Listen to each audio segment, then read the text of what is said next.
Peace and greetings. What's good? It's Naya back for another video of hashtag tarot combos. Sorry, my cat decided as soon as I hit record that he wants to come over here and destroy the place. Okay, so the Haindl Tarot and the Oracle of Oddities. This I find to be a really good pairing, and I don't know if it has anything to do with the aesthetic of the you better not jump down. With the aesthetic of the images, like there's almost like a vintagey tinge to them. So I know this is maybe not the typical pairing you might see, but this works well, I think.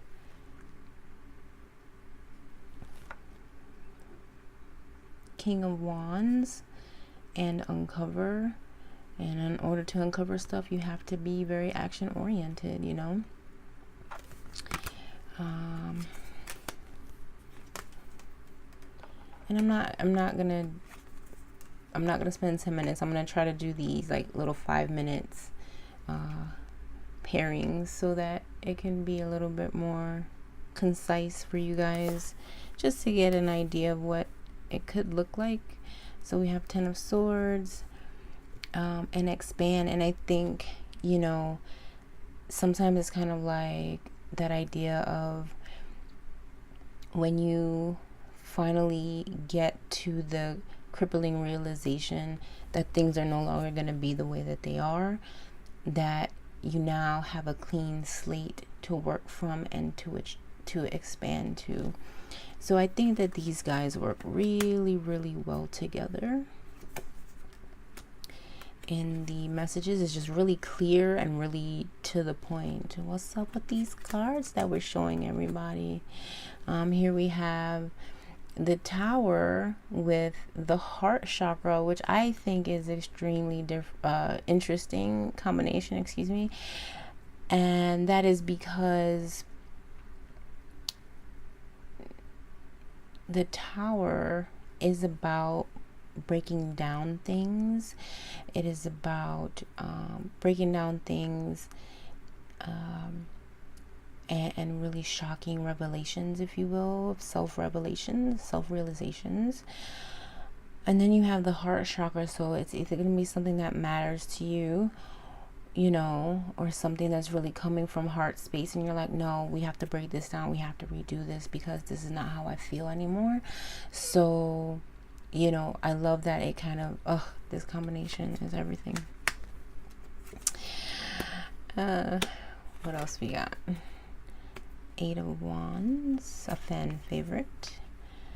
And the third eye chakra.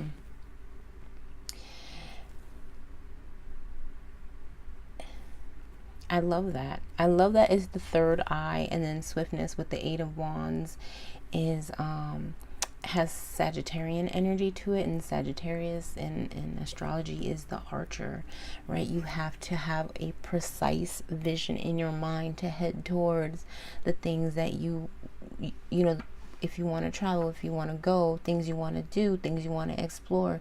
But you can't get there if you don't know where you're going, if you can't see where you're going. So I feel like this is just saying, you know, if you have it in your mind's eye, go for it. If you're not sure, work on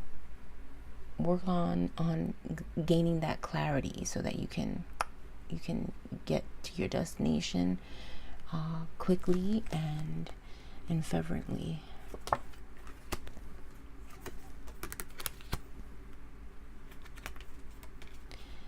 And then we have 8 of Stones, which would be 8 of Discs. And ego. So this is an interesting dynamic. 8 of Stones is, you know, this idea of focusing, keeping your head down and kind of like just working it out. And you do I feel like with the ego they're saying either you're doing the work to inflate your own ego, or you're doing it despite your ego because it's what you have to do. And sometimes that might not feel good because the ego is a tender thing. But you know what? I feel like any hard work pays off at the end regardless. I feel like in some cases it'll help keeps you humble, you know, putting work into something, because you understand that the rewards that come from that, you know what I mean? So like, don't overthink, just do work. Okay, so we're 5 minutes a little in for this one, so I'm gonna just leave this one here. I'll flip over two, but I'm not gonna interpret them, and we'll move on to the next pairing that I have that I enjoy. Throat chakra and the Queen of Swords. Speak your truth. Yes. Work cards. Work. Okay, I'm gonna go to the next one. Peace.